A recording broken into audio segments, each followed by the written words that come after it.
I'm going to preface this video with a couple of apologies to the people that were looking forward to it. I saw some subs in my Discord channel that had asked questions over the course of the last week, and I would normally be releasing this video on a Monday, but in classic Sideshow fashion, I committed to a series of videos. Remember, does anyone remember Catch Up to Contenders? No. Or On The Point? That was a long time ago, wasn't it?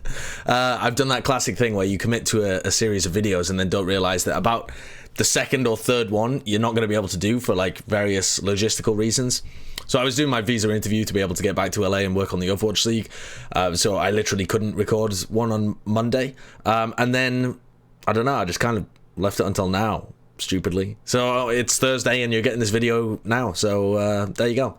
But what it's allowed is for me to get a couple more questions in, and last time I was only able to get through like 10 questions in 60 minutes, so I'm going to try and be a bit more rapid with this one. I'm still going to give more time to the questions that really warrant it, but hopefully we should be able to bang through quite a number of them because I've got a lot of questions here. But as ever, if I'm not able to answer the questions in this video, I'll just move them forward onto the next one.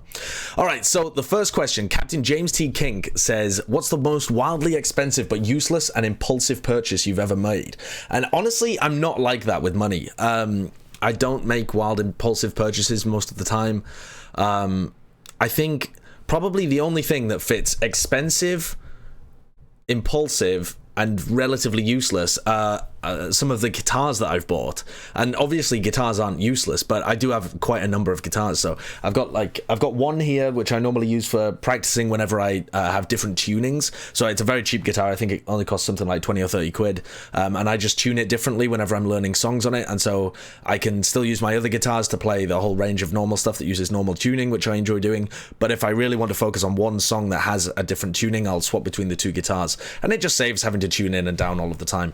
I've got 2 electric guitars in this cupboard as well, and they always stay there. This isn't just because I'm back in the UK. Unfortunately, it's just too expensive to be able to transport guitars back and forth across the Atlantic Ocean. So I've got an Epiphone Les Paul, which I was very attached to, but that was a very expensive and impulsive purchase when I was young. I think I must have been about 16 at the time and decided to buy one, and that sent me back, I think, about 200 quid, but I might be wrong. And at that time, I mean, I wasn't even that good at guitar. It was one of the first guitars that I'd bought. Actually, I think it was the first guitar that I'd bought, because the other one was given to me by my grandpa. And honestly, I don't even get that much play out of it. It's a bit of a heavier sound to it, a bit more, I mean, it's full-bodied, it's a beautiful thing, but I don't really play that style of guitar. As I learned more guitar, I pretty much moved over to playing 100% acoustic. So yeah, that's been fairly useless. And then I have another electric and 2 other acoustics, one of which lives over in LA. The other one, some other things as well. I mean, weirdly, charitable donations might come under this. Obviously not useless, but they do tend to be expensive and impulsive because I don't have for some reason I've never had a regular thing of donating to charity. A lot of other people in my family do. My sister keeps bugging me about it to set up like regular donations, monthly donations and stuff. But I tend to wait for like big events to come around, so I'll, make larger donations to whenever Tip of the Hats or AGDQ or various other events are going on, and then they end up being very impulsive because I haven't planned them, and fairly expensive because I'm trying to make up for the fact that I haven't donated to various charities throughout the year. It's not the best way of doing it, wouldn't recommend it.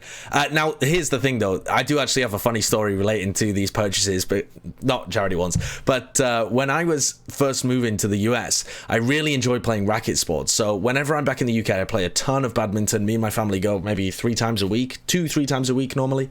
I play squash whenever I can. They actually shut down the squash courts near me a few years ago, but whenever I was at uni, I would do that a lot. And then what other stuff? I mean, a bunch of other things, basketball and stuff like that as well, but they're not racket sports, mostly squash and badminton.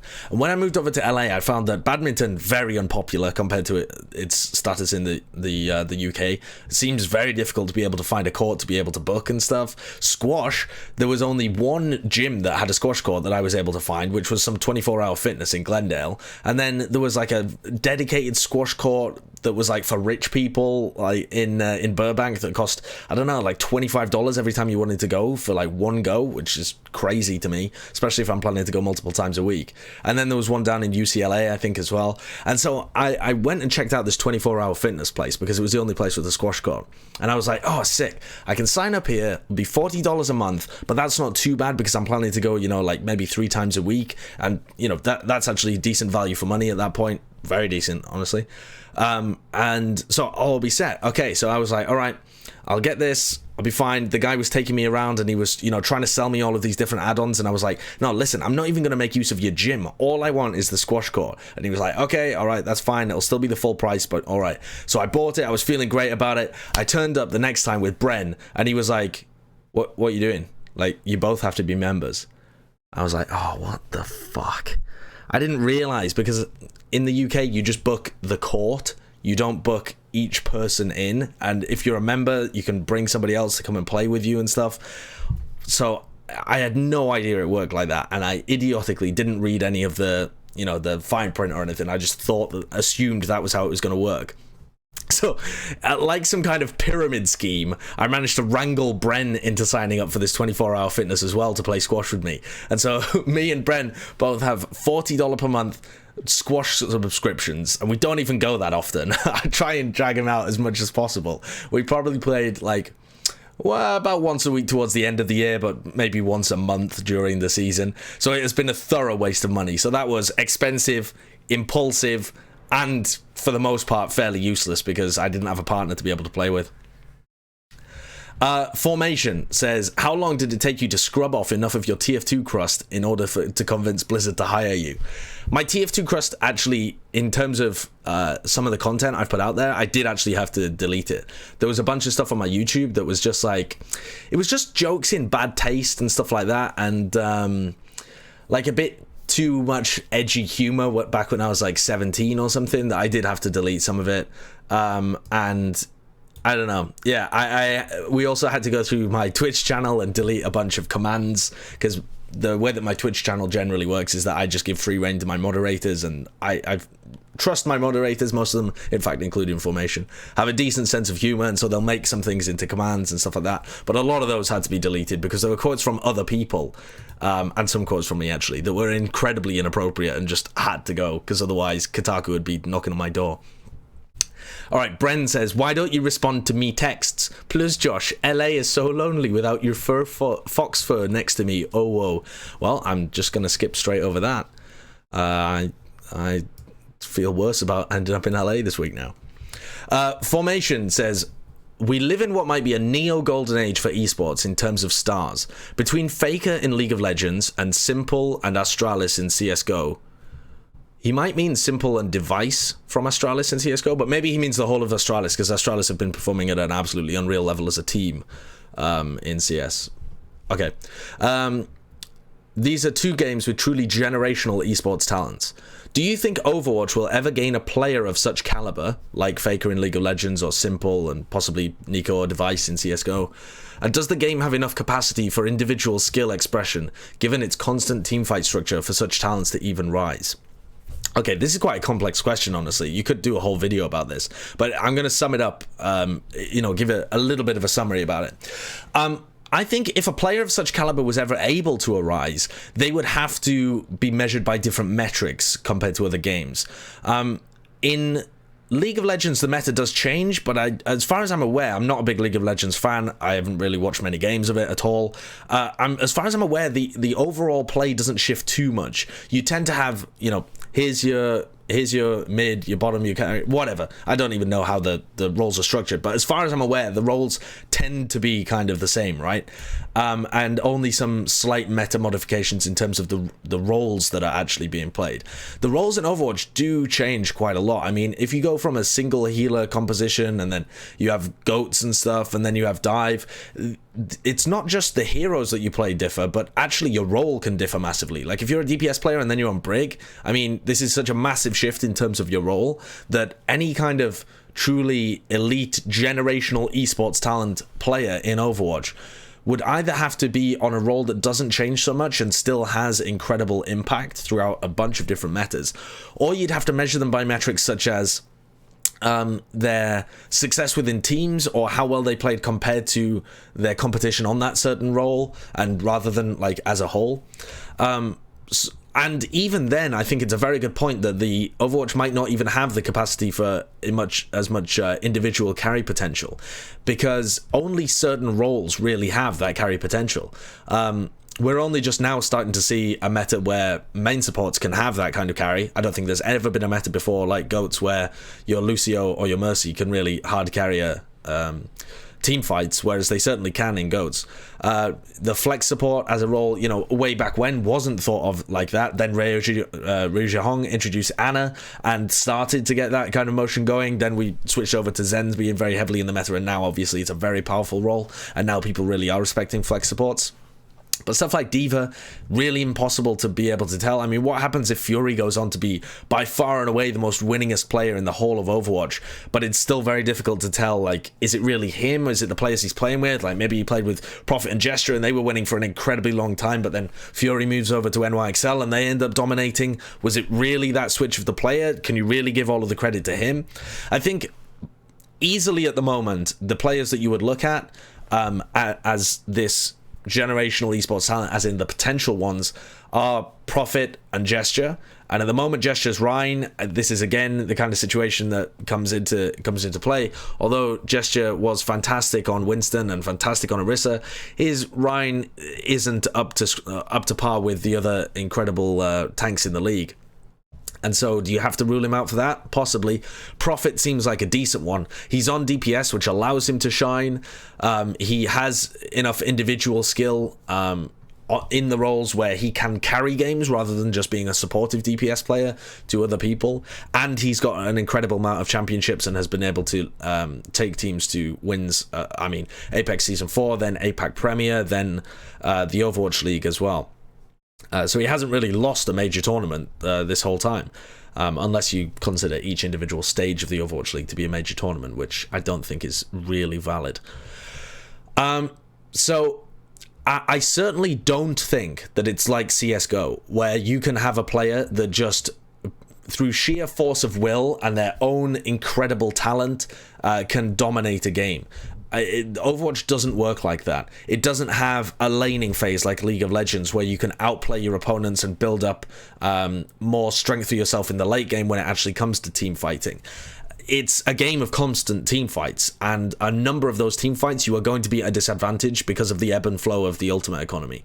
A lot of the metas you're not going to be put in the best position possible because you're going to have to play a bunch of different stuff, like Prophet had to play Brig, for example, although he actually did look really good on Brig as well.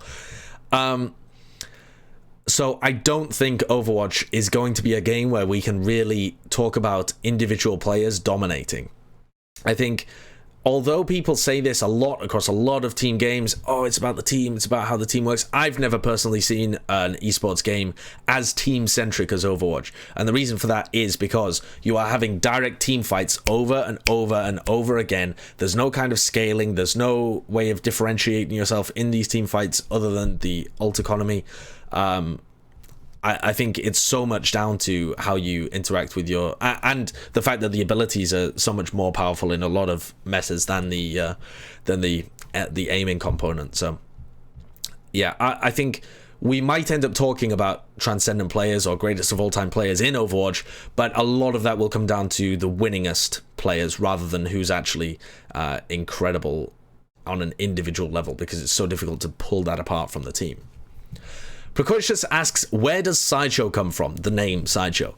I've met a bunch of different people online called Sideshow, and pretty much the origin story is always exactly the same. They're people with curly long hair, and people around them decided that they looked a bit like Sideshow Bob. That is always the case. And I don't know why, because Sideshow Bob doesn't even have like a curly mop of hair. Sideshow Mel kind of does. Sideshow Bob has like big, I don't know, like conical strands of curly hair. It's very strange. It's certainly more afro-like than curly, I don't even know what you call it, like curly downwards hair, like I used to have. I don't even know what you call that. Just shoulder length curly hair, I suppose.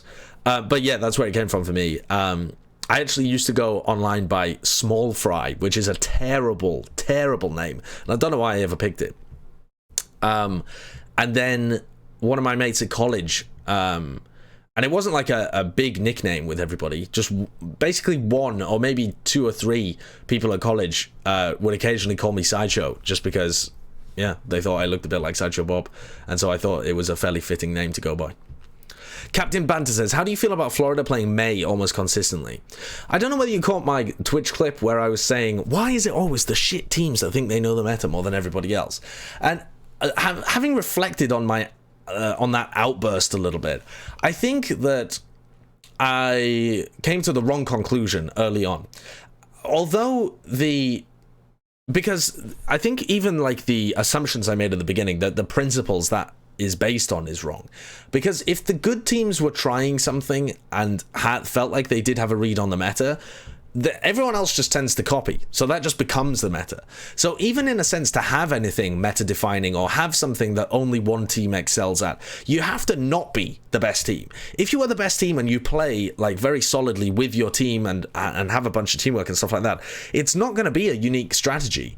You might be the innovators, but that innovation tends to happen in scrims rather than matches, so we from the outside don't even tend to see it. I mean, when innovation does happen, stuff like, you know, the Beyblade composition, stuff like the triple DPS comps, the triple tank, triple support, that kind of stuff, all of this kind of testing and innovation happens within scrims and already bleeds into other teams picking it up before we even see it used in matches. I mean, the teams that pioneered the triple DPS comps, United and Rogue, it was other teams in Europe that we saw running that strat first, I think, because those guys didn't play in matches for quite a while because they were kind of avoiding the lower level tournament circuits. Stuff like Misfits with their May Reaper composition, we actually saw the NA side of the bracket at the Overwatch Open before the EU side. So we saw the NA teams running this first, and we were like, okay, where has this come from? And it was only afterwards that we figured out that it was actually Misfits that came up with it and ended up being the best at it. So I think the idea that I had in my head of the lower teams so I think it would always appear to us like the lower teams are the ones experimenting, because also they have to experiment if they want to get results in a lot of different metas. If you're a bad team, which, let's be real, teams like Florida Mayhem and Chengdu have been, see there, I didn't say Chengdu are, because they took Titans to 2-3, but I think that Chengdu will continue to not be a very good team. I think with those kind of teams, you can't just play the meta in a lot of situations, because other teams are better, have not only better teamwork and a better understanding of the meta, but they have better players on their team as well. So if you just try and go head to head with them, you're probably going to lose. There's like a range of teams that you can reasonably expect to beat if you play the same styles as them, and outside of that, you really have to either throw in a curveball or have a nice stylistic read on how the opponents play, something different. You have to throw a bit of a spanner in the works. A lot of teams will throw a spanner in the works by trying to still play the meta but change up their play style. So teams like the Gladiators, I think, are pretty decent at this. We saw the San Francisco Shock try and do this against the NYXL, where they played at much slower tempo, made sure that they didn't overextend into them so that NYXL weren't able just to disengage and pull them apart. Who else have we seen do that? I mean, Chengdu do that a little bit when they threw in the Sombra against the Titans and threw them off their game a little. So often it'll be a change in playstyle rather than the overall meta. But for teams at the bottom where they don't have a good enough grasp of teamwork to be able to really change their style and still be able to match the top teams, then it can be reasonable to throw in off-meta picks, like, for example, the May. And possibly the Wrecking Ball as well. We've seen, you know, teams are struggling a little bit with Chengdu's Wrecking Ball. Most teams aren't struggling that much, apart from the lower level teams, but Titans certainly did, and they struggled with their goats as well, weirdly. In terms of really honing in on the May, though, I originally underestimated the May as well, I think, because something that I didn't take into account is that when you use that big ultimate combo of the Grav and the Blizzard, the Grav and Blizzard, okay, so let's break down the comp a little more. They have it's kind of like goats. Let's start with the idea of goats to think about it, and then it's like Sombra goats, right? Because they normally play it with a Sombra. They play Sombra May. So we have this idea of Sombra goats in our head, which is the EMP is going to win you fights, but you normally lose fights when you don't have EMP up. The Gravs are okay, but you don't have the bomb to be able to sync them with, so Gravs can be totally countered by a Transcendence in a lot of situations, unless you're able to, you know, get a charge pick or something like that. But most of the time, the Gravs are not that kind of game-wiping ultimate that they would be in the normal goats composition, because you don't have the Grav Bomb combo. Okay, so moving from Sombra Goats then, we've decided then to add in a Mei. And the Mei allows you to have that Grav Blizzard combo as a team wipe ultimate. You can't just use beat or trance, as I originally was assuming, to be able to counter it, because the Blizzard makes you drop all of your shielding. So it's not like you've got the trance there and the shield to be able to tank a lot of damage and also heal you up if some of the damage comes through. You are really just relying on that Transcendence to be able to heal you up, and people can focus you down too quickly. Discord Orb plus a bunch of damage from people and you are definitely going to die in a Transcendence. 300 HP per second is just not enough. So the fact that it makes you drop your shield is actually a pretty big deal, which I hadn't originally considered. And the way that Florida play it, they are pretty good at being able to alternate the Blizzard with the Blizzard Grav with the EMP. So you have a bunch of ults to be able to work with. The problems with this composition are it's incredibly ult-centric. If they manage to eat the Blizzard, if they manage to just not get caught in the Grav or bait the Grav out so that it only has one player in who's not that important, or if they play aggressively into you when you don't have ultimates online, or they do a very good job with their D.Va of shutting down the Sombra, you know, where we see the D.Vas constantly chase down the Sombras, force them out of Translocator, make sure that they don't build EMP very quickly, then certainly then it can be very difficult to generate those ultimates and be able to win fights without them. There are counters to all of this stuff, of course. It's difficult to eat the Blizzard because Tvik tends to put up the wall to block off the D.Va's self-destruct and throw his Blizzard into the wall, then collapse the wall, and then the Blizzard is there. It can be difficult to play aggressive into this composition because they've got the Mei wall to isolate you, but if you force out the Sombra, then even if the Mei wall, if you can try and bait out the Mei wall, perfect. If you can't, then you still have an opportunity to take that fight because they're 5v6. There are certainly ways of playing around it, but they have that kind of Chengdu thing where it's difficult to practice against, I would imagine. So, not as bad as I originally thought, but certainly not a strategy that I would expect to see most teams come up with. Having said that, for the teams at the bottom, like Florida, I kind of go for it at this point. If you've just given up on trying to play the meta to a decent level because I've lost faith in your team. Precoixious asks, you're soulbound to one of the talent team, which means they can never be more than 5 meters away. Who do you pick? This is a weird one. This is a bit like, what's that thing where they say, was it kill, marry, fuck, kill, marry or something? Is that the game? Fuck, kill, marry? Is that about right? Yeah, something like that. The way that I always work is, it would be terrible for me and for them to be attached 5 meters away. So it's not who do I enjoy the company of. It's who would I piss off least and who would piss me off least out of the talent team. And I'm not sure who it would be. I'm looking for people who are mega chill and people who wouldn't mind me just kind of being around them all the time. I think it would probably have to be Jonathan. I think most people might expect me to pick Bren. I do get on with Bren incredibly well, but if he was no more than 5 meters away from me at all times, a bit like it was last year where I was living with him and he was directly 5 meters below me, I think that would start to get a little annoying at some point. I'm sure we'd have a lot of fun, but I'm sure, in fact, throughout 2018, I'm not sure we were more than 5 meters away for the majority of the year. but okay, if we're leaving Bren aside because I think we piss each other off a bit too much, Jonathan, me and Jonathan are fairly similar, I think, in terms of our default personalities when we're not on camera. We're both pretty chill, like to keep to ourselves, fairly quiet, and then just occasionally come out and chat to each other. So that could work. I think the problem with that would be that I would end up dragging Johnny out to bars a lot more than he would like. Or I'd end up having to be in Johnny's room because our rooms in the new apartment are more than 5 meters away from each other. So I'd have to figure that out. Maybe Bren is a better option. But then again, we're not living with Bren this year, so Bren would have to move in. I guess Bren's just living on the couch then. Who's another one? Maybe Semler, honestly. Semler's mad chill. I think I'd piss Semler off, but I don't think Semler would piss me off. Semler's incredibly fun to hang out with. Got great chat, genuinely lovely guy, always wants to know, like, how you doing, really heartfelt, like, actually cares about you.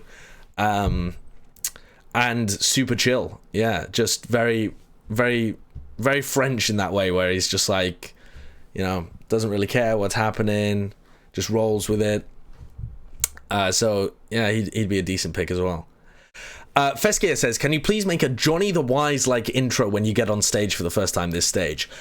I am thinking about things to do on the desk for my arrival. Honestly, guys, if you have any ideas of like a bit or a segment or something like that, always feel free to throw ideas into my Discord. When we were doing stuff at BlizzCon, we were like discussing it with a bunch of other people, brainstorming a bunch of different ideas. It's fantastic. I love doing it. I love executing on little bits like that on the desk. I'm not proud enough to like ignore other people's ideas. Like ZP had that amazing idea that Bren had, or that Bren executed rather, where he ripped off the USA jerseys and then was acting as if there was a UK one underneath and then just ripped off and it was another USA one. I think that was fantastic. So yeah, if you have any ideas for like what I should do when I get back on stage for the first time, or any ideas for bits further down the road, or any ideas for desk segments that you would like us to do, you know, even if that's not comedy, if that's stuff like, I want you to break down how this works, or I think it'd be really cool if you did like a top 5 tanks of the stage, every stage, or something like that, then yeah, throw those ideas in my Discord or at me on Twitter or anything. I'm always open to ideas like that. And yes, I'm sure we will plan something for the intro when I first get to the desk, like Bren did as well, where he ran in with the suitcase. Babyblu says, what do you think makes analytical content fun instead of dry? This is something I've been thinking about a lot over the course of the last year and a half, probably, maybe even a little longer than that, is trying to come up with a model of what makes a successful analyst desk and what makes successful analytical content. And I think that I have my own personal ideas. These are not necessarily ideas that are shared by a lot of other people in like analysis desks and stuff like that. Everybody has a different take on it, but there's a few things that I think make it fun instead of dry. One is that you should focus on making stuff cool. So there's a few, I think there's 3. Did I come up with 3 central tenets for what you should do? I think so, but that number might be wrong. The first one is you should make stuff cool. So instead of trying to teach people or educate people, there's no faster way to turn somebody off, in my opinion, than lecture them or talk down to them and say like, you know, I don't know whether you know, but this is how this works and this is how the interaction breaks down. People are just going to turn off their brains. They don't really care. But if you hit them first off with some hype, and genuinely a lot of times when I see things in game, I'm very excited to tell people why something was so cool. So something that springs to mind for me was not a segment that I even did. This was a segment that Reinforce did last year, where Prophet got a shield bash on a self-destruct and managed to shield bash it, hide around the corner, it exploded, and then they were able to engage. And whereas otherwise the self-destruct would have cut their team in half, maybe even found a kill on a player, it was just like an unbelievably sick play. This was when Brigida was first out as well. People weren't doing shit like that. Prophet was just like 900 IQ. And he opened it just by being like super enthusiastic about it, shouting about how cool it was. And if you're somebody who's watching and you don't have any idea what happened because you don't have the knowledge to be able to understand it, you still know that this shit is cool. And you know that this guy knows why it's cool, and that gets you excited to learn why it's cool. So when I'm watching like sports broadcasts, for example, if someone's losing their mind about a play that happened and I don't really get it, I'm still intrigued to understand why he or she is so excited about it, right? So I think something being cool is a big draw to people. And even if you can't find things that are particularly important or things that are great educational points, just pointing out cool moments is really good. The other one is entertainment, obviously. If you can make an analytical point, obviously, I mean, the person of the past that does this the best, in my opinion, is Thorin whenever he was on the desk segments. The mixture of being able to add banter into the analysis was excellent whenever he's on desk segments. I always enjoyed watching him on CSGO desks and really learned a lot from how he would employ that methodology into it, where, okay, it doesn't have to be edgy banter like he does, it just has to be entertainment. And whether that is humor and silly comedy like we were doing a bit at BlizzCon because the feel is a bit lighter than a lot of the CSGO stuff, or whether it's that kind of banter style or just ripping on a team but making making it kind of fun at the same time as making it analysis, that can also be incredibly fun. So something can be cool or it can be really entertaining. What's the other one? What was the third one that I was always coming up with?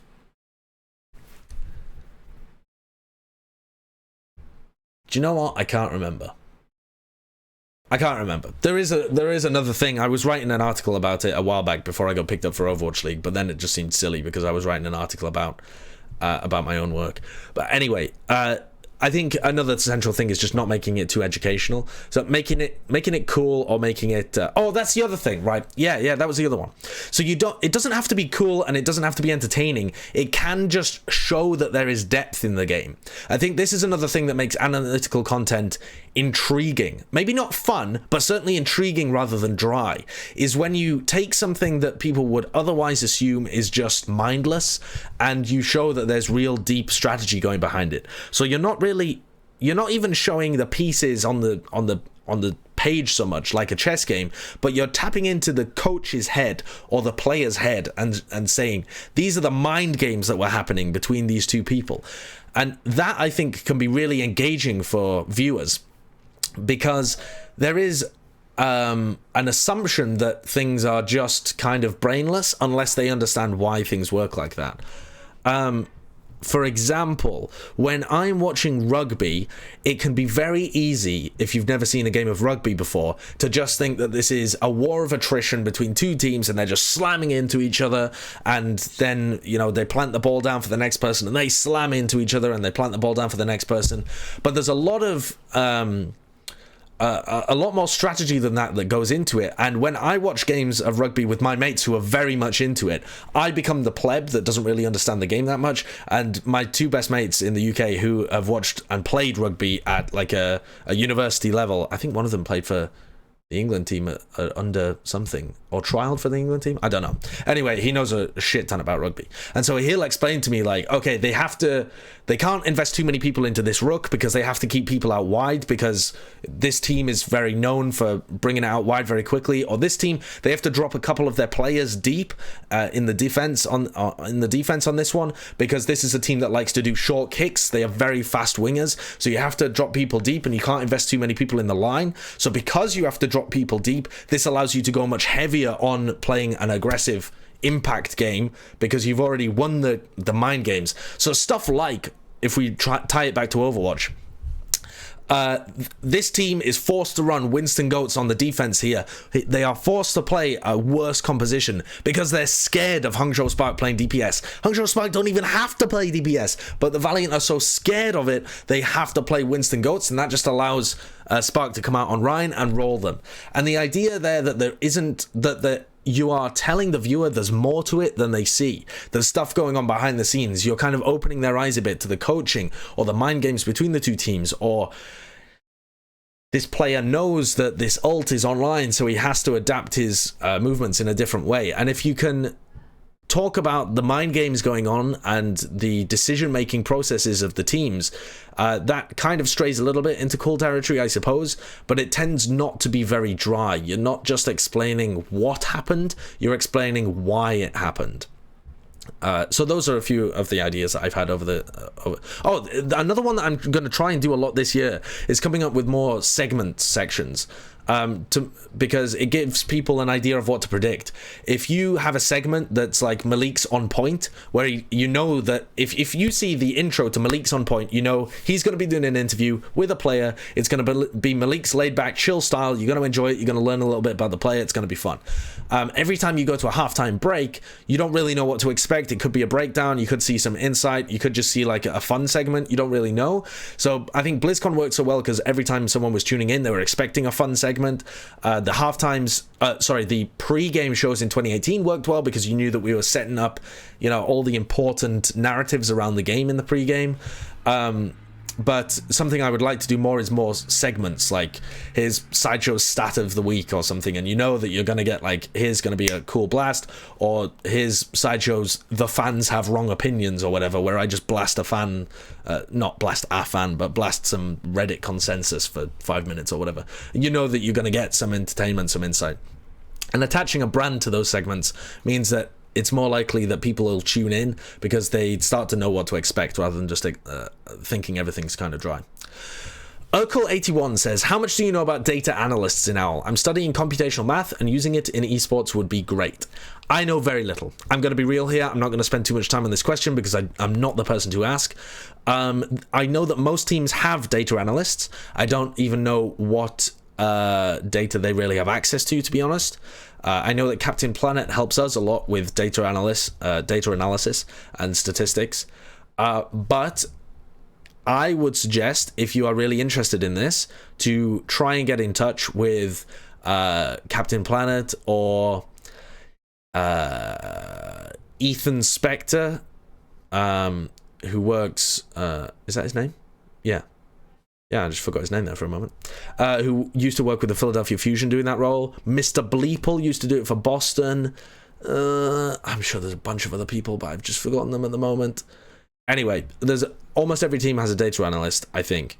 And so if you're able to get in touch with them, whether that be on Twitter or Discord or whatever, I'm sure they'd be able to shine much greater light on it. Nikolai39B says, did you choose to be an analyst over a caster for Overwatch League and Overwatch World Cup? I remember watching you cast the TakeOver 2 tournament back in 2017 with Bren and thought you two were really good at it.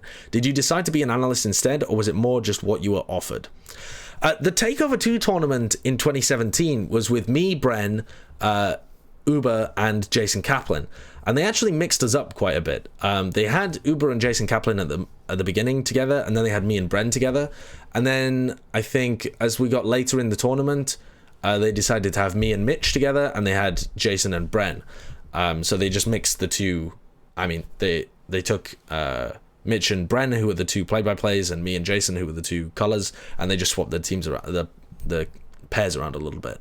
That was great as a learning experience for sure. But I will say that in doing the TakeOver 2 tournament, that was the only major tournament that I've casted apart from the California Cup, which I did recently. And I wouldn't say that I was particularly good at it. I think I would be good at casting if I got back into it. I certainly did do a bunch of casting in TF2. I wouldn't say that I was particularly good when I did TF2. I've continued to learn and continued to get better at a bunch of on-camera stuff since then. But I really think that I would do very well at a color casting role in Overwatch at the moment. It wasn't that I decided to be an analyst. It was what I was offered. And the way that... I was at that point in time, I'd only really casted what did I casted? TakeOver 2 and something else as well. No, after TakeOver 2. Okay, so I got invited to MSI MGA as a caster and a desk analyst. They were going to rotate the two types.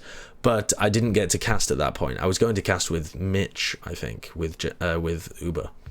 And then I got invited to TakeOver 2, where I was casting, and then after that I think I was just asked on the analyst desk of Overwatch Contenders, so I don't think I casted anything apart from that.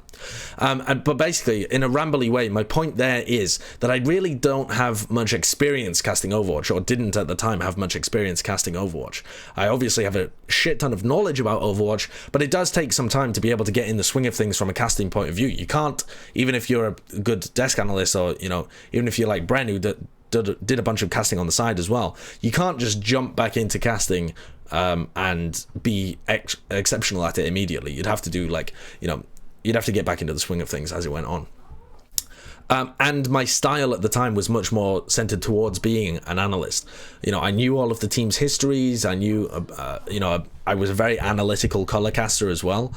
My play-by-play wasn't that great. I used to trip over it quite a lot. Because I didn't have much experience casting Overwatch, pretty much. So it was the position of a desk analyst was offered to me. And also because they didn't have a need for another casting pair. So yeah, we were offered to do analyst work for Overwatch League and Overwatch World Cup. Now for Overwatch World Cup, I did do casting as well. I've just remembered, of course. In Thailand, me and Bren casted the Overwatch World Cup stage with Jake and ZP and Achilles and Wolf. Yeah, those were the three pairs, right? I don't think there was another pair. Yeah. And that was a lot of fun. Really enjoyed that. It doesn't necessarily mean that I'm going to be an analyst forever. I'm certainly open to working casting in the future. You'll probably see me casting other events, like for example the team events, whenever the teams have matches like the California Cup, for example, or show matches and stuff like that. That's a different selection process for who they want the casters to be, and I think in those less serious situations, me and Bren really excel as a casting pair, actually, because we can just fill time forever. We're not too bothered about it being too serious. If there are technical difficulties, like there were a couple of times in the California Cup when it was at the San Francisco Shocks portion, then we can just mess about and fill time for a huge amount of time. And the more serious casters from the Overwatch League, I think, would probably prefer, don't want to put words in their mouth, but I think they would probably prefer not to be not to have to fill as much time, whereas me and Bren actually enjoy doing that kind of stuff. So yeah, I think that just about covers that topic. I would actually, having done, the final thing to say as well is that having done a lot of these streams recently where I've been doing live commentary over the top of the games, I think that I really would enjoy being a color commentator for Overwatch League or for any future high-level Overwatch broadcast. Like, for example, the Gauntlet that happens with contenders and stuff. That would be awesome as well to get an opportunity to cast that. I think color commentary in Overwatch can be used as a very good tool to get people's eyes focused on the right things. A lot of the color commentators like to tell stories. You know, Matt's very good at this when he's alongside Uber. They tell a story throughout the game. They pick certain players and they talk about them a lot, and they, you know, talk about how they do a lot of hindsight analysis where they talk about how they performed in that fight, and then they talk about how people have performed in a map, and then they set it up, and you get a feel for like how people have been doing. And that's kind of the standard style, I would say, of how color commentators in Overwatch have worked. What I would like to try is something slightly different, where it's much more about, in these fights, who should you be looking at? What was the crucial position? What are the two styles of the teams and how are they clashing? The problem with that is that you tend not to build as much of a narrative, and so it puts a lot more burden on your play-by-play caster to build that narrative throughout the match and to take the pieces that you've done and build them into more of a narrative. I think Wolf is very good at doing a mixture of both, actually. I think he's got a very good grasp of that. But yeah, what I'd like to do is much more of a where I'm, you know, in the middle of a team fight and I'm saying, look at the bubbles here. The bubbles are going to decide what's happening. Or EMP is available. Keep your eyes on Ding as he comes in. Everything's going to revolve around that. And then after the fight, talk about if things didn't go the way that I was expecting them to go, what was different, what they should have changed. And then maybe use the downtime in between the maps to talk a little bit more about the narratives that we've seen develop throughout the matches so far. I'm not sure that that would work, but that would be kind of my rough idea of what I would do with it. JiveTurkey says, how long does Addo's losing streak go for? This is a brutal one. As far as I'm aware, Freefeel is currently in the lead with a 39-match lose streak, because there was only one match in 2018 with the Shanghai Dragons where he didn't play. Most other people for the Shanghai Dragons did not play the entire season because, you know, if they were Korean players or players that were brought in halfway through the season, they didn't play the first half. So Freefeel, I think, is in the lead in terms of Overwatch League match losing streaks with 39. Addo is on 27 as of recording this. So he hopes he doesn't lose another 12 matches in a row, because that would tie him with Freefeel, and then the 13th would get him over the top. So let's take a look and see whether that's reasonable. Assuming they lose to Paris next, their game after that is against Mayhem. Now, they certainly could win that game against Mayhem. I think I would still consider Mayhem the favourites, but I think that's going to be a fairly close match, honestly, and I wouldn't rule Justice out completely. Justice are not some kind of Shanghai Dragons from last season where they're just very likely to win every single game, but I would consider Mayhem the favourites. So if they fail to win against Mayhem, then they face Toronto and Chengdu. Unless they can win against Chengdu, that seems like a difficult week to me. Chengdu, I think, are the better team in terms of their teamwork, and they'll throw them off their game by playing some weird strats, so I don't think that that's a particularly winnable game. Then in the next week they have NYXL and Atlanta. Don't think they've got any chance. Then they've got Valiant. So this is, of course, in stage 2, though. So in stage 2 they start with Toronto, Chengdu, and then they've got NYXL, Atlanta, and then Valiant. In Stage 2, we're expecting there to be a different meta. We think that PTR patch might come through. We might have Batiste in as well. Nothing's been announced, but it seems like the timing might end up matching up pretty well. So, unless the meta changes quite significantly and gives Justice a big boost, it might be Valiant that's their next opportunity to take down, and in my opinion they don't have that great a chance of being able to take down Valiant either. But with Moon gone and maybe some shuffles, we could see Valiant in a weaker position, at least temporarily. Then after that they have Shanghai and Boston. Who knows how the Stage 2 meta is going to affect Shanghai and Boston, but it's probably going to make them better. I don't really know, but maybe Justice get better in Stage 2. Then they have Dallas, Spark, and Gladiators at Stage 3, and that would finish the 12, Dallas, Spark, and Gladiators. So that would end up tying Addo with Free Feel.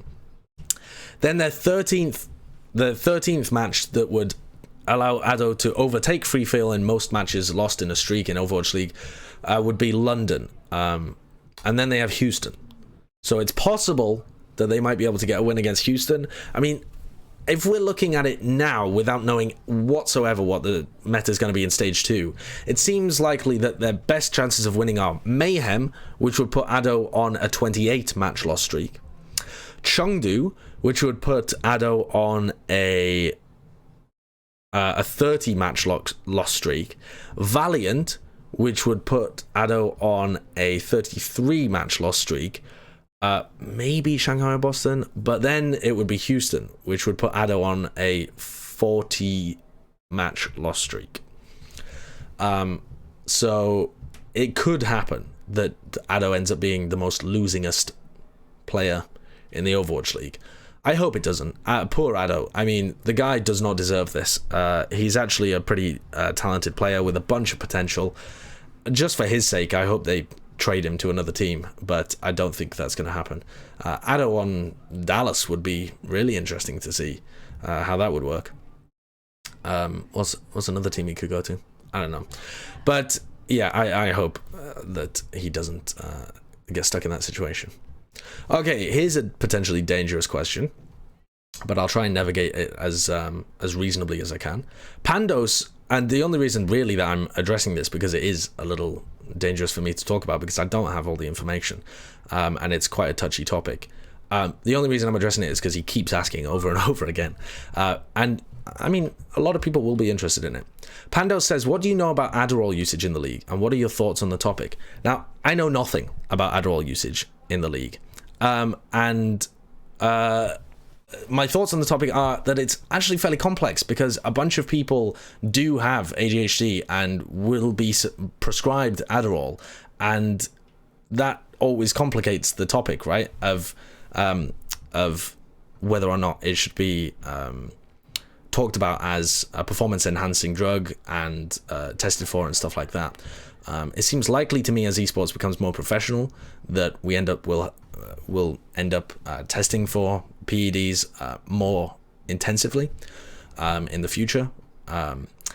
However, I think you also have to take into account that there's no evidence as of yet, that I believe, that Adderall or a bunch of other things like, I don't know, caffeine or nicotine or a bunch of other things which are legal and are not prescription are actually performance enhancing for esports. So you have to have a little bit of nuance about this topic, I think, and not just take the idea from traditional sports that anything that could theoretically improve somebody's reaction times or focus or something like that is necessarily performance enhancing. I mean, in theory, caffeine should be performance enhancing. Again, I'm not sure whether that is actually the case. These things should be evidence-based. When I was doing my medical degree, people would constantly hammer into me this idea of EBM, which is evidence-based medicine. If there's no evidence for it, you can't operate on the basis that it's true. In terms of Adderall usage in other esports, I've certainly heard rumors about this, far more than in the Overwatch League. I've basically heard pretty much no rumors in the Overwatch League. There was that thing that Tygur said a while back, but I think that was Tygur just speculating. Don't think he actually had any information. There's certainly not been any scandal in the Overwatch League about this kind of stuff, and I personally don't even know any players that have it, prescribed themselves. I've just never been interested in it, never bothered to look into it. But what was I about to say? Oh yes, so in other esports, I've heard that in some other esports it's used and is considered a performance enhancer. In other esports, much bigger esports, I've heard that it has been used and is not considered good and was simply experimented with, and nobody uses it anymore because it was if you guys don't know about the we'll go on a fact tangent a little bit. Adderall and Ritalin and these kind of things, which are normally prescribed for ADHD, tend to massively increase your focus. I lived with a girl for a long time who was on, what was it, Adderall, Ritalin? I think it was Ritalin. But the methodologies and the what do you call it, like the results, that's not the right word, but whatever, are somewhat similar. It hyper increases your focus, and for people with ADHD, that simply allows them to live more normal lives. The girl that I lived with, I don't know whether she's a typical case by any means, but would find it very difficult to focus on individual tasks or sit still without fidgeting, or her mind and would flip from things over and over and over. She'd struggle to sit down and concentrate on things. And there are certainly side effects of these medications as well, which are not particularly pleasant, that she would have to deal with. But to take that in an esports context, if you allow yourself to have the thought experiment of, if you could take a pill, I'm not saying it would be Adderall, but let's just imagine a pill that allowed you to focus incredibly intensely, would that even be good for games which require an awareness of a multitude of different things, like in Overwatch, where you have to be aware of a bunch of different ultimates that are online, and where you're aiming, and what abilities you have up, and the positioning of a bunch of different people? I would hesitate to assume that anything that increased your focus and narrowed it would actually be good for a game like that. And even in the games where you might expect that to be the case, I'm not sure that it would actually work particularly well there either.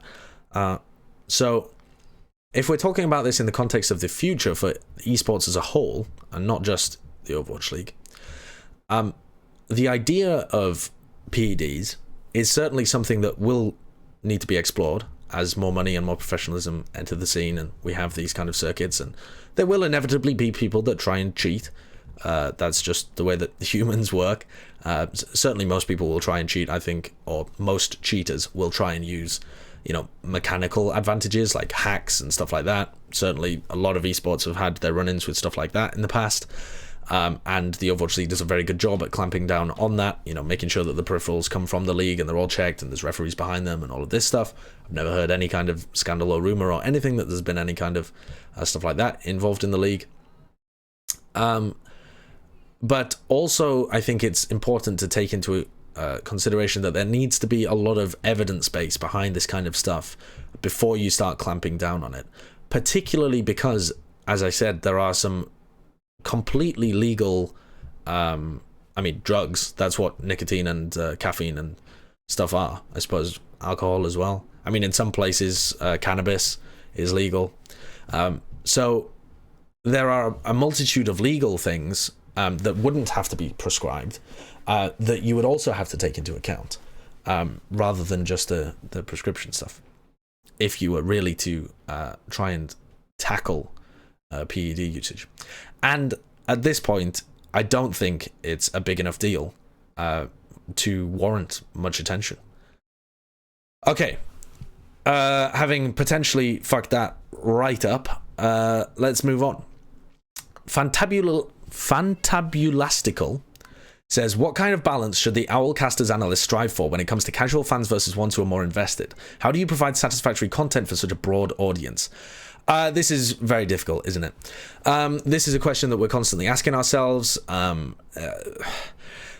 It's difficult to know what your casual audience knows. It's difficult to know what your casual audience is interested in. It's difficult to know what any audience is interested in, really. Obviously, the only real written source of feedback in Overwatch and for the Overwatch League is the competitive Overwatch subreddit, which naturally has the biases of all of the people who are more invested. For starters, people who make comments anywhere are going to be more invested than those casual fans, and certainly those who are subscribers to the competitive Overwatch subreddit are the more invested the more invested of the more invested fans. So it's important not to take too much of that into stock. But then what do you balance it with? Because you don't really have any feedback from your casual fans because they aren't really in the habit of leaving feedback. They're not invested enough to leave feedback. So you can try doing stuff like focus groups. You can try just looking at viewership metrics because most of your viewership will be casual fans. I think the summary here is that the balance is ongoing. The balance is something that people haven't figured out yet and will figure out as things go on. You may have noticed that the Overwatch League was tending to say stuff like 3-3 and triple to refer to the triple tank, triple support GOATs composition instead of using the word GOATs, which I think is reasonable. A lot of the viewers won't really know what GOATs are, particularly at the beginning of 2019 when a lot of people were just tuning into Overwatch League for the first time and hadn't watched any Overwatch since the previous finals of the Overwatch League in 2018. If you use a word like GOATs, they're wondering what it means. Dive at least has some kind of intuitive description of what the composition does. You know, it's mobile, it dives in.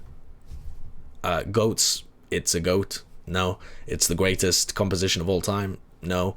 So it's much less of a descriptive factor. But providing satisfactory content for such a broad audience, as you say, is a big challenge, and it's one of the challenges that the Overwatch League casters, analysts, and the production staff behind the Overwatch League are going to continue to tackle. And it'll be a bit of trial and error. It'll be a bit of, okay, here's some content for the hardcore fans, here's some content for the casual fans. I think there are certain things that should be like the idea of saying GOATs. There are certain things that go so far the other way towards the casual fans that should be avoided as well. Like, for example, explaining what certain heroes do. That's just too casual, in my opinion, anyway. Explaining what an ability does. If you play the game, you can find out what this ability does. That, I think, is too casual for us to cater to, as, you know, some micro abilities and micro interactions and terminology is too hardcore for us to be able to talk to. But there does serve a middle ground, but that middle ground is also incredibly large. And sometimes we'll be focusing things on that more hardcore audience, like when we do the insights powered by Intel and stuff like that. And sometimes we'll have some more cool moments or more entertainment stuff, or more just getting into the minds of the players for the casual fans. But also the more invested fans will certainly love some of that content as well, particularly the entertaining stuff and the getting into the minds of the players. TurboBrick says, does OWL tell you how serious or silly you're allowed to be on the desk? Does it depend on the day or where the games are being broadcast? Or is it just random, since some days seem serious and other days not so much? One of the reasons that I love working for the Overwatch League, absolutely love working for the Overwatch League, is that they don't lecture us on how serious or silly we're supposed to be. They don't come to us on one day and go, well, today's a very serious day. You must be on your best behavior, or anything like that. Now, there is an expectation that when there are bigger games, like, for example, the grand finals from last year or the stage finals, things do get more serious. But that isn't dictated to us from OWL. That's something that, well, I mean, it would be if we were dumb enough not to realize that that was the case. But it's something that we know because we are professionals as well that have been working in the esports space for a long time. We know that it's important in those big games to give them the gravitas that they need, to be able to allow them to be able to allow viewers to feel the importance of that match. And importance is lessened if you are being, sillier. So that can also dictate our mood, not just based on what the game is and how important the game is, but also what the event is. Something like the California Cup, which was, okay, it was a cool showing of a rivalry between these two teams, but it was certainly not as high impact. It was much more of a show match, so me and Bren had much more fun with it. The Overwatch World Cup, like BlizzCon, is supposed to be a very light-hearted celebration of Overwatch. That's what the producers of the show wanted it to be. So the producers aren't telling us be silly, but the producers are coming to us and saying this is our vision for what it should be, is a light-hearted appreciation and celebration of Overwatch. And so we realize as talent, okay, this is an opportunity where we can show the more entertaining side, where we can show the silly stuff, where we can do the entertaining bits and the banter and only have a little bit of analysis sprinkled in.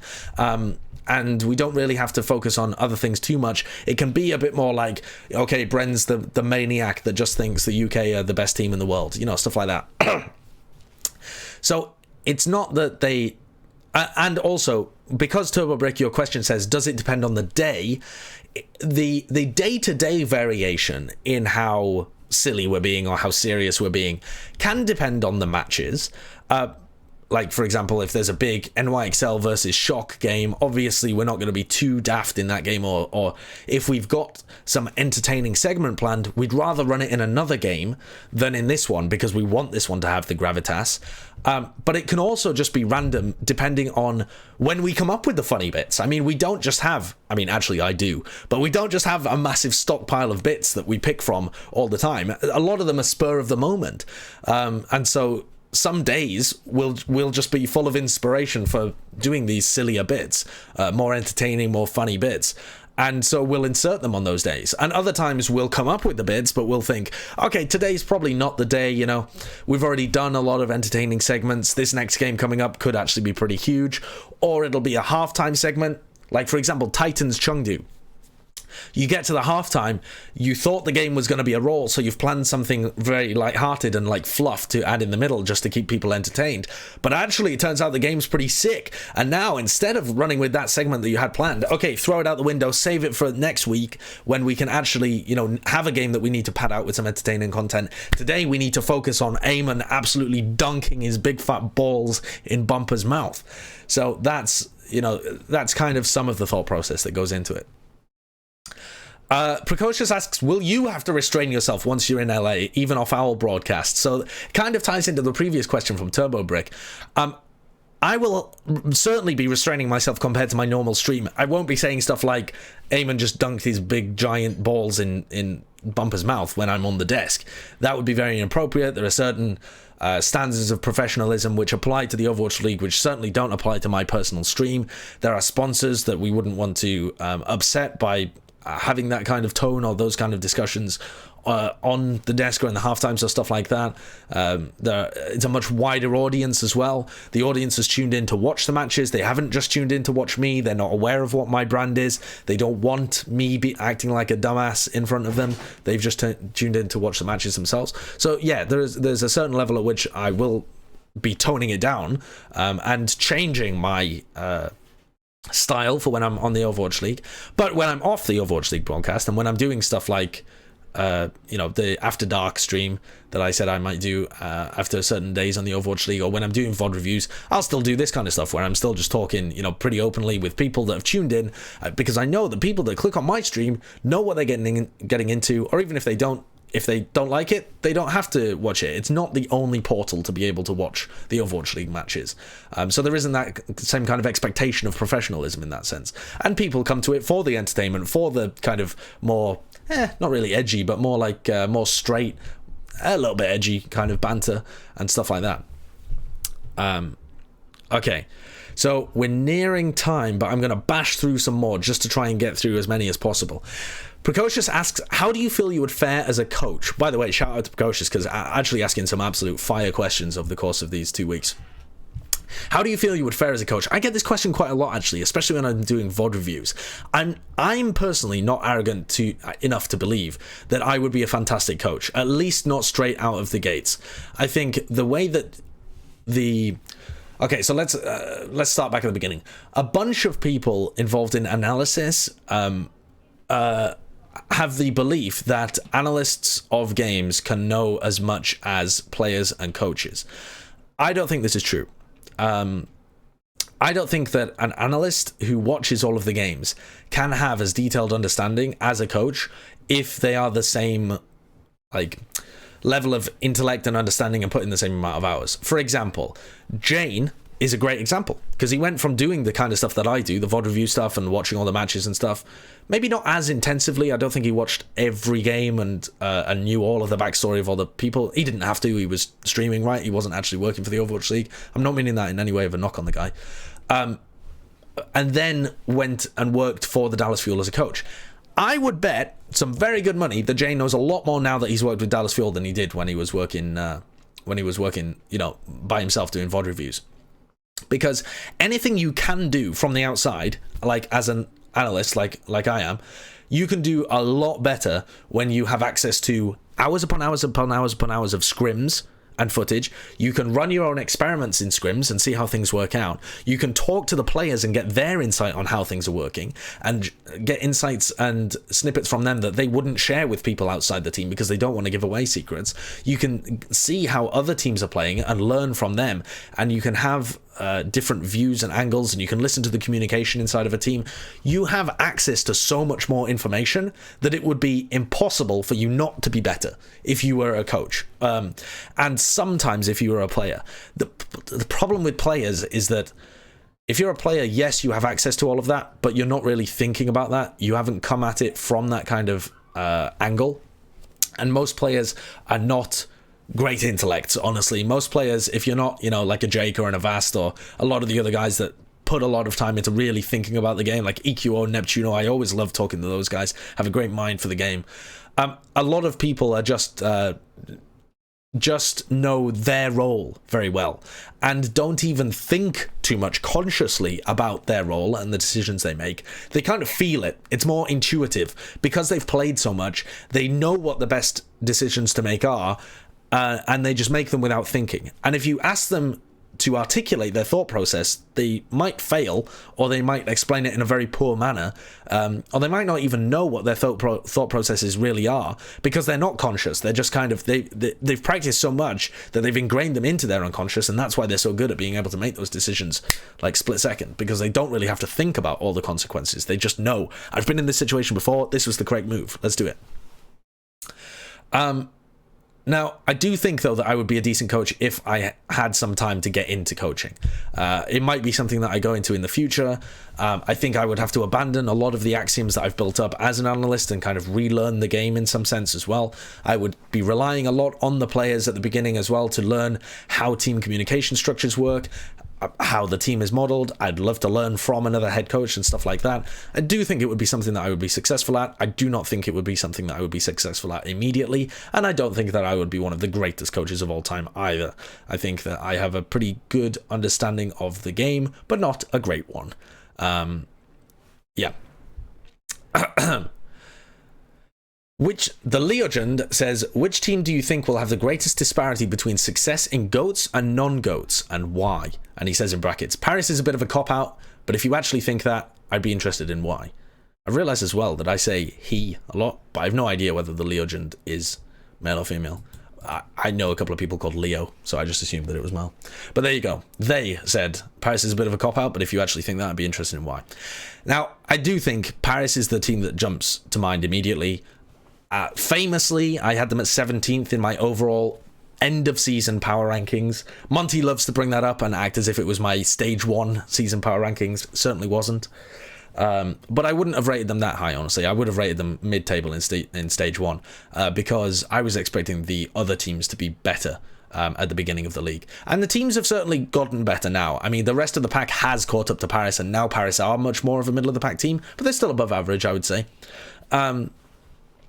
But I do think that Paris lacks quite a bit of star power, and when it gets to stuff like, I mean, Paris is already suffering from a lack of star power on their Zarya role, I think. And if you imagine a meta that's much more about, like, say, the dive meta of last year, if you're trying to run Genji Tracer, soon as your Tracer, Nico is probably your Genji. That's an okay lineup. It's all right. Then you've got Cloudy on Winston. Cloudy's got potential, but I don't know whether he'd be the greatest Winston off the bat. Then you've got Finzi on Diva. Finzi's never been that impressive to me. And then your backline it's okay. You'd have Cruz there on Lucio or Mercy, where I think he's actually pretty good. And then you've got Heap or Gray, who I think they're at the lower end, despite being good flex supports. The flex support's just so good, and a bit like main tank. Flex support and main tank in the Overwatch League are just so good that even though you do have, Cloudy and Heap, for example, who are pretty decent players, they would be towards the lower end, in my opinion. So I do think that Paris is not looking that great. But they do have a good coaching staff, and I think they'll be able to do all right. A couple of other teams spring to mind here, though. Charge might do worse. And that might sound weird to you guys, because Charge are actually one of the more flexible teams in this meta. They can play the DPS comps, because Eileen can play the Sombra, and they have Hopper on Tracer, and they have Happy on Widowmaker. But if Happy can't play Widow, I worry about them. Because they have Happy, Kib, and Eileen, right? That's their 3 DPS players. And these guys have odd hero pools. Kib plays Genji, but so does Eileen. Kib plays Hog and Junkrat. And Kib can play a bunch of other heroes, but they're not really that high level. And even those heroes aren't amazingly high level, although they can be pretty good. Eileen is very aggressive in how he plays, and mechanically talented, but I worry about him, especially because Happy can basically play Widow and Tracer, and that's about it as far as I've seen from him. So, and his Tracer isn't world class. So I'm concerned about Charge's DPS if we get to a heavy DPS meta. And not necessarily concerned about them in every meta, but I'm concerned about them if the wrong meta hits them. Toronto is another team that might get worse. But I think Toronto's a fairly well-balanced team. I thought that they were I kept calling them the dark horse of 2019, and they certainly are at the moment. They're 5-2 right now. They're in the playoffs for stage 1. Nobody expected them to be there. They're already looking like a very well-functioning team, which I thought might take a couple of stages. But if we get out of a GOATS meta, I think they're going to be a team that takes a while to adapt, because they have never played more divey metas as a team together. If we end up playing dive, I just kind of default back to that as the de facto meta if it's not GOATS, but who knows. But whatever the meta would be, they've never had any experience playing it. And if Ivy doesn't perform amazingly well in whatever that meta is, then Stella and Asher aren't particularly great players to be able to carry that weight, in my opinion. Okay, the other 2 teams are Titans. I think much is going to be... I think too much is going to be made of Titans being a one-stage team. Titans have impeccable teamwork. Titans' teamwork is amazing. It's almost flawless. And it's by far their biggest strength. Their synergy is so good. Their team chemistry is so good. And they are also very meta-resilient. They've played in 4 different metas and made it to the finals of Apex or Contenders. And they've done really well in this meta, in GOATS as well. But there are certain metas, certain DPS heavy metas, particularly Widowmaker metas, where the Titans could really struggle. They don't have a world-class Widow. Stitch is okay. Hureg is actually okay on Widow. But a bunch of other stuff they would struggle with. And I think that Stitch and Haxel are actually, in terms of their DPS, get overrated a bit much because they're such mainstays in the league. But they're not powerhouse DPS players like we've seen on some other teams. They're good, but they're not incredible. And for Titans to be able to maintain, like, we are the NYXL tier, they would actually have to be incredible. So I don't think they're going to be bad in every other meta. I just think there are a couple of metas where I would worry a little about the Titans. Chengdu is another one, weirdly. This might be one of the best metas for Chengdu. How am I saying that? But if we get back to a Winston meta, Eamon can't play Winston. I know I said that about his Ryan, guys. I know I said that about his Ryan. But genuinely, he did actually play a little bit of Ryan and quite a bit of Orisa in Chinese Contenders. I never thought his Ryan was that great in Chinese Contenders. That's why I thought he would get slapped. And he did get slapped around quite a lot in the Overwatch League as well. But he leveled up when he played against Eamon. He absolutely evolved. Having said that, though, his Winston, he genuinely doesn't play Winston. And Jichirin, who if he ever gets his visa and ends up in LA. His Winston is pretty over aggressive and tends to have a bit of a feeding frenzy at times as well. So I'm worried about Chengdu in Winston metas, frankly, and I think that could go very badly for them. Unless they just play crazy aggro or Chichirin learns Winston to a much better level. Okay, 3 other teams though that might improve in non-GOATS metas. London might get better in non-GOATS metas for obvious reasons. Seoul as well, actually. I think Seoul's got quite a powerhouse team. They just haven't worked on their teamwork very well, and they've got a lot of weird stylistic differences between how the teams like to play GOATS. Fissure isn't that well supported, and they're slow to be able to react to things, and I think because Fissure's doing all of the calling, but doesn't have the greatest read on GOATS, they're struggling at the moment. But if this team gets into like a normal divey kind of meta, they could do some serious damage. Especially with like Fissure and Fletter, and then they've got the crazy backline as well. This could be a pretty decent team. Certainly better than the mid-table that they're currently sat at, or even under mid-table, which is I think where they would be. And Justice, I think you've got to say, Justice in the GOATS meta have looked tragic, and maybe if you get Ado or Corey on heroes where they can frag instead, they'd look a little better. Okay, now it's been a minute and 15. I've still got 4 other... Oh, do you know what? Fuck it. Okay, we're just going to blast this out. This is going to be a long one. Okay, Tygur Triple says, Nate Nanzer decides that OWL needs fewer teams. He asks you to choose 2 teams to get rid of and create 1 team using their combined rosters. You can't just keep both rosters. You'll need to make cuts. Who are you picking? So, apart from being one of the most interesting hypotheticals I've ever heard. I've never heard this hypothetical before. There's a bunch of others that I've heard. You know, I've listened to esports podcast for many years, but I've never heard this hypothetical before. Get rid of 2 teams and create 1 team using their combined rosters. Okay, really interesting question. Had me puzzling for a while actually before I recorded this video, because there's a few ways you could go at it. You could try and take 2 teams that are struggling, combine them together and make a better one. Like for example, you could try and take Valiant and Soul and combine them together into like a super roster where you have Izayaki instead of Jaehong maybe, or Izayaki at least with Jaehong on the bench, and then you have what's his name, Jexa there to be able to play the flex support for them, not the flex support, the main support for them, so that you don't need Kuki or Custer, and then you could drop Fate to the bench, and you could drop Space and then move Space and Custer to a different team. You know, maybe send Space and Custer over to Dallas or something. I don't know. So that would be an interesting way of doing it. But for me, I wouldn't want to get rid of Soul or Valiant, honestly. I think both of those teams could still do well in themselves. So what I would do, genuinely, if this was asked of me by the Nate Double Nanza... No, what was I going for there? Nate D-O-double-G? Yeah, it doesn't really work. Anyway, is that I would try and get rid of the 2 worst teams, and I would try and make a semi-decent team out of them. Which is difficult, actually, because some of the worst teams in the league, in my opinion, are the worst teams in the league because they have the worst players at the moment. As unfortunate as that is to say, you got to be real. So I would get rid of Washington and Florida, Washington Justice, Florida Mayhem. I would get rid of them, and I would try and combine their rosters into something that was better than the 2 on their own. But it's hard, man. It's actually really hard. Because, like I said, you don't have great individual talent to be able to work with there. So I think I would pick Janus on main tank. I think both of these 2 teams have pretty poor main tanks. I think that's one of the reasons that they're sat at the bottom of the league. I think Janus, though, we've seen can be okay if you surround him with good talent. I think Janus is struggling so much on Washington because he's not surrounded by great talent, and he's not a great player himself. You have to have one or the other. You have to either have a great team on a great team with a not so great player on it, or or a great player with a not so great team around them in order for that player to look good.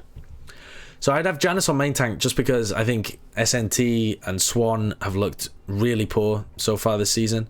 Or SNT hasn't even got that much playtime. Has he even played? I think he played a couple of maps. But he didn't look great last season either. So I'd have Janus. I'd have McGravy on off tank and Zephyr on the bench. I think of the off tanks available, I think I'd go with McGravy from Florida, and then I'd have Zephyr from Florida on the bench as well. I'm not a big fan of Sansam. I don't think Sansam played that well in contenders when I was watching VODs of his. I don't think that he's played that well so far this season either. Whereas McGravy's certainly shown promise, and I think is a pretty intelligent player and would be a good add to the team in that sense. He actually thinks when he plays. And Zephyr just for the scrimbucks. Occasionally Zephyr looks like he's okay, but a lot of the time he doesn't. I'd either have him on the bench or cut him. I'm not too bothered either way, but I'd rather have him on the bench. Then for flex supports, I would have Hagopyun and Guido, which are the two flex supports of Washington and Florida. I think these two are probably some of the best players on their teams.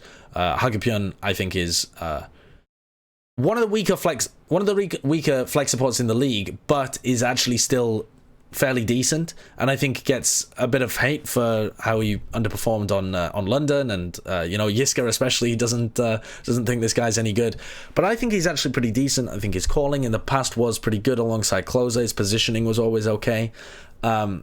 He makes some questionable mistakes, and also his fragging isn't at the level of the other top Zens, but he's all right. And Guido as well, I'd keep just on the roster in general, because I know that this guy can perform pretty well if your coaches do a good job with him. I think he's in a horrible position on the Washington Justice for a number of reasons. But what the hell do you do with main supports on this team? Like, if you combine Washington and Florida, think about it right now. You've got Chris, Fazix, and Hyonu. Right? Who do you run? I've no idea. I actually can't decide. I think because a lot of Western people are listening to me talk right now, they'll probably be thinking Fazix, but I don't think he's very good. People that really watched Apex back in the past might be thinking Chris, because he used to be a decent Lucio, but I think Chris hasn't performed particularly well this season. I would personally lean more towards Chris. But I don't know who to pick out of those three, and I wouldn't particularly be happy with any of them. But okay, I don't really have an answer for that. In terms of the DPS that I would pick up, I'd go with Ado and Corey from Washington Justice and Sire Player and BQB from Florida. So that basically means that I'm leaving out Tweak and Apply, is that? I think. I have to cut some people. I'd probably, if I could, I'd probably keep most of them on the bench. But I think Ado, Corey, Saya, and BQB have promise. And if you're forcing me to drop another one of those, I'd drop Corey. I do think that Corey has potential, though, and I'd be interested to see what he'd be able to do in a bunch of different metas. I think his hit scan's pretty good. But do you really need Corey when you have Saya Player on the team? Probably not. And Saya Player is, I think, almost definitely better. So I think Ado and Sire Player, along with BQB to play a bunch of other different flexible things, would be a pretty good DPS core to work around. And your biggest problems there are, well, your tank line still doesn't look great, although I'm pretty happy with McGravy, honestly, and your main support. All right, third to last. The penultimate question. M-Technic says, why did teams never stop shooting at Zarya bubbles? Zarya seem to go from 0 to 100 charge in 3 or 4 bubbles, making them do so much damage. So sometimes teams do not shoot at Zarya bubbles. But most of the time they do to break them. And let me try and explain why. There's two different types of Zarya bubbles.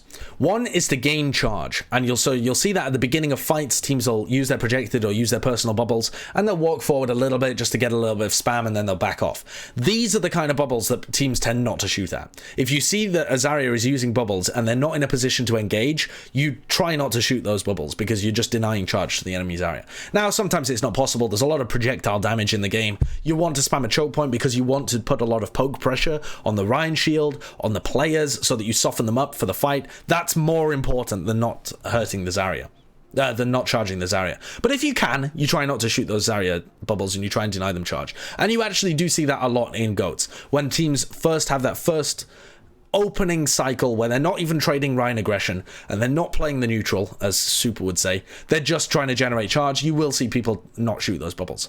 But when a Zarya is using bubbles in order to actually take space with the Rhine, or in order to take pressure themselves, where they actually go forwards and trade damage on the Reinhardt, or where they are using it to cleanse the Discord bubble and swing at the same time, cleanse the Discord orb and swing at the same time.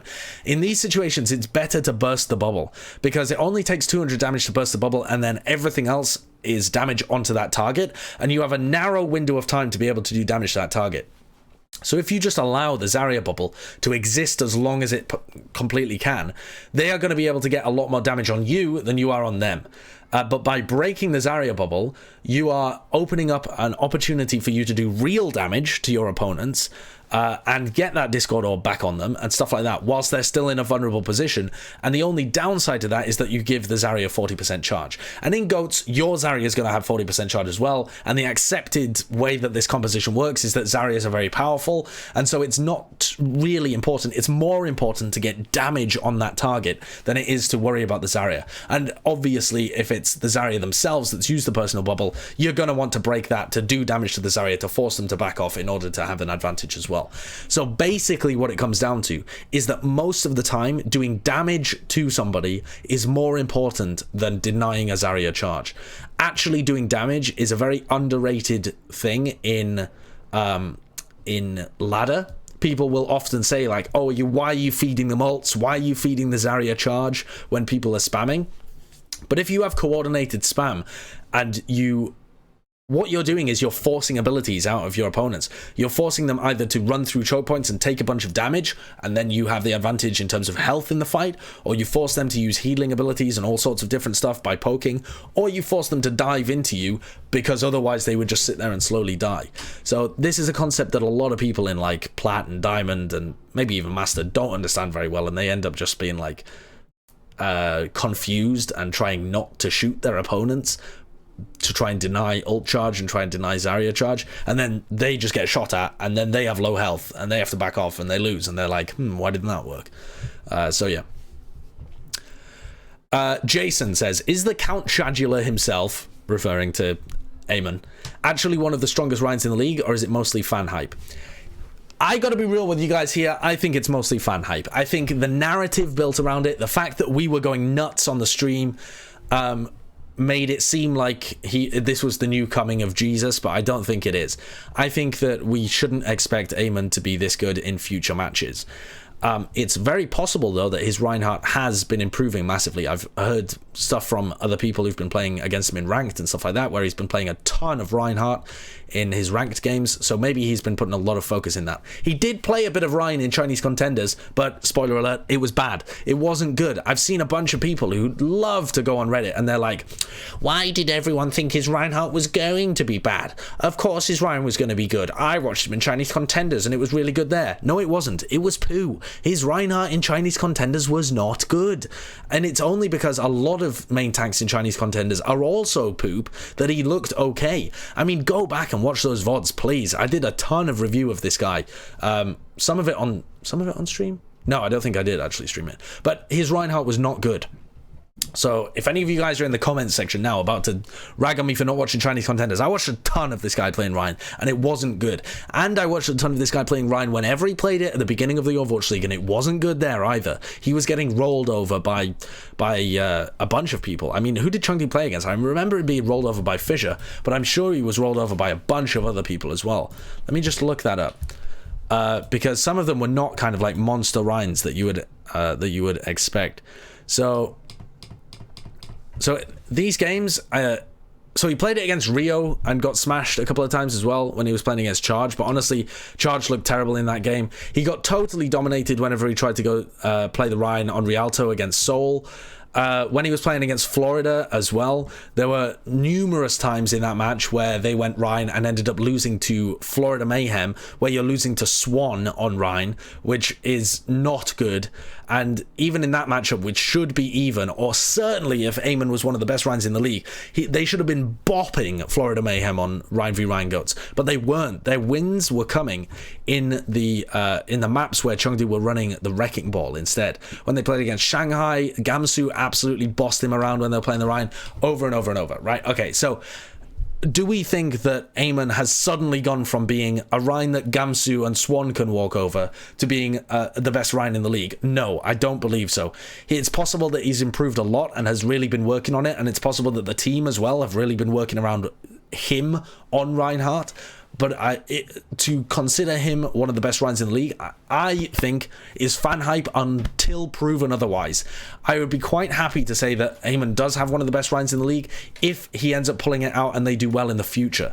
Like, for example, his upcoming matches are against Atlanta Reign and then Paris and Shanghai in stage 2. But if he comes out and goes toe-to-toe with Pokepo and ends up getting the better end of him, then sure, I think we now have to start considering Eamon as actually a decent Reinhardt. I'd still be tentative to call him the best Ryan in the league based on 2 games, but you can start talking about him as a good Ryan rather than just it being a lucky fluke. Okay, final question. This won't take long. Formation says, you've made your hatred of American bread well known, but when will you rag on American pastries? I've been here for 4 years and I'm now desperately sad I can't find a good sausage roll or a pie that isn't stuffed full with diabetes-inducing fruit. I know, man, it's awful, isn't it? I love pies, and when I came back to the UK, I was Instagram story again and again. Every time I had a pie, I was loving it. I might have to start making some myself. But I'm not that great. I've only cooked a couple of pies in the past ever. Some of those were pretty good, but I don't know. I think after I do my tour of bakeries looking for bread, I'll have to do a tour of the same bakeries or some different bakeries looking for pies as well. I'm not a big fan of sausage rolls. They're okay, but pies, man, I could kill for a good pie. Alright, so that's the end of my Q&A video number 2. If you guys have got any questions for me, feel free to go into my Discord, sub to my Twitch channel. It's a subscriber Q&A, as it says here. So as long as you're sub to me on Twitch, you can go into my Discord, which the invitation link will be in the description below. You guys can, there's a direct channel in there that's called Subscriber Q&A. Ask any questions you like whenever, and whenever it gets to the Monday, which is when I'll normally be doing it, I'll go back over all of those and I will answer your questions. So until then, bye-bye.